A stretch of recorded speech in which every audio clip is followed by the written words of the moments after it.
नमस्कार दोस्तों, news and competition कार्यक्रम में आपका स्वागत है। आज हम एक काफी चर्चित विषय पर कुछ डिटेल लेंगे कि है साइबर किडनैपिंग। आजकल काफी चर्चा में रहा है। हाल ही में एक 70 वर्षीय चीनी छात्र ये साइबर किडनैपिंग का शिकार हो गया था, जिसके कारण इसके माता पिता से $80,000 लगभग अगर भारतीय रुपये में देखा जाए तो 66 लाख रुपए की वसूली की गई थी। साइबर किडनैपिंग में अक्सर पीड़ितों से पैसे ऐंठने के लिए उन्हें भावनात्मक रूप से डराया जाता है, उनसे पैसों की वसूली की जाती है। आज हम जानेंगे इस साइट पर साइबर किडनैपिंग के बारे में कुछ ज़्यादा जानकारी तथा इससे बचने के उपाय।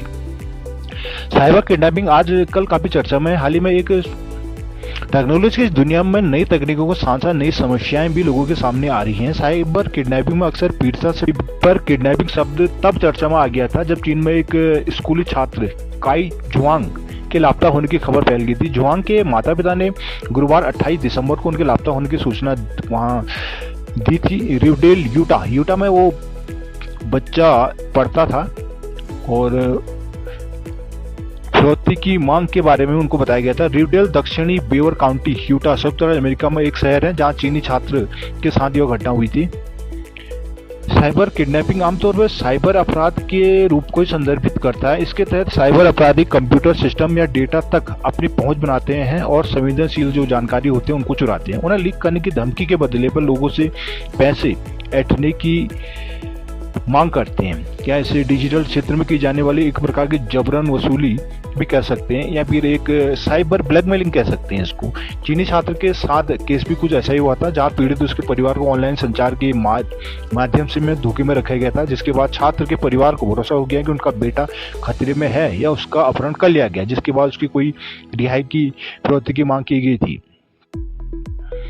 ऐसा माना जा रहा है कि साइबर अपराधियों ने संभवतः 1 महीने से जुआंग को धमकी दे रही थी कि अगर उसने उनकी मांगों को नहीं माना तो चीन में उसके परिवार को नुकसान पहुंचाया जाएगा। साथ ही अपराधियों ने छात्र से उसके माता पिता की तस्वीरें भेजने को भी कहा था। जंगल में उसे खुद को अलग करने को कहा गया था।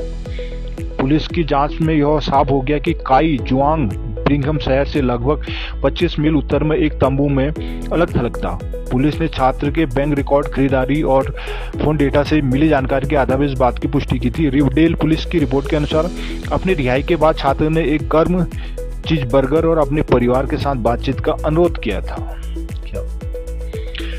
आखिर साइबर किडनैप से बचा कैसे जाए? साइबर किडनैपिंग के जो बढ़ते मामलों को देखते हुए लोगों को इससे सतर्क रहने की आवश्यकता तो है ही। ऐसी स्थिति से बचने के लिए लोगों को तुरंत ही अपने सभी संचार के साधन बंद कर देने चाहिए। तुरंत ही इसकी सूचना अपनी जो नज़दीकी पुलिस को देनी चाहिए। जो ऐसे केस में पैसे भेजने से भी बचना चाहिए।